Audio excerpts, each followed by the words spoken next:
Saint Martin ৯টি ওয়ার্ডের union জনপদ। দ্বীপবাসীদের প্রাকৃতিক দুর্যোগ থেকে বাঁচায় এই সাইক্লোন সেন্টার। পুরো ইউনিয়নে একটি প্রাইমারি স্কুল আর একটি হাই স্কুল। দ্বীপে মাত্র ২৯% জমি আবাদযোগ্য, তবে ধানের চেয়ে তরমুজ ও শাকসবজি ভালো হয়।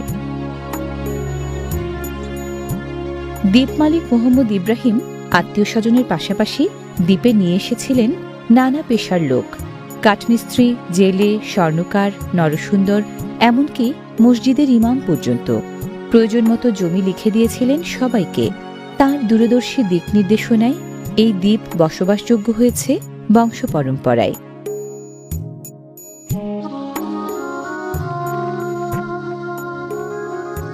স্থানীয় এবং বহিরাগত মিলে এই দ্বীপের জনসংখ্যা ১৫০০ মতো।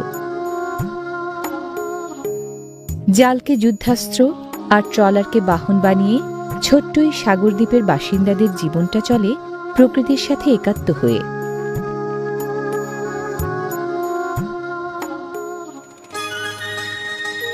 সেন্ট মার্টিন দ্বীপের মূল ভূখণ্ড উত্তরপাড়া থেকে প্রায় ৬ কিলোমিটার দূরে সর্বদক্ষিণ ভূখণ্ড ছেড়াদিয়া।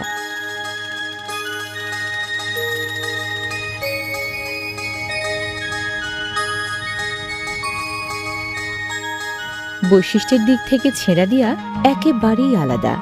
পাথরে ছেড়াদিয়াকে নির্দ্বিধায় বলা যায় পাথরের ওপেন এয়ার মিউজিয়াম। থরে থরে পাথর, পাথরে পাথরে সয়লাব। সাগর জলের দস্যিপনা ঠেকাতেই যেন পাথরের এই কোলাজ।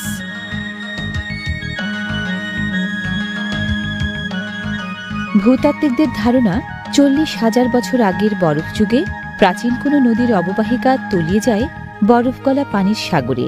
নদীবাহিত পলি ও পাথরের স্তূপ নিয়ে সেই অবনমিত ভিতশিলার শীর্ষভাগই ছেড়াদিয়ায় জেগে রয়েছে দ্বীপ হয়ে। এখন প্রাণীর বিচিত্র মেলায় প্রাণবন্ত ছেড়াদিয়ার সেই শিলারাজির খাঁজ ভাঁজ।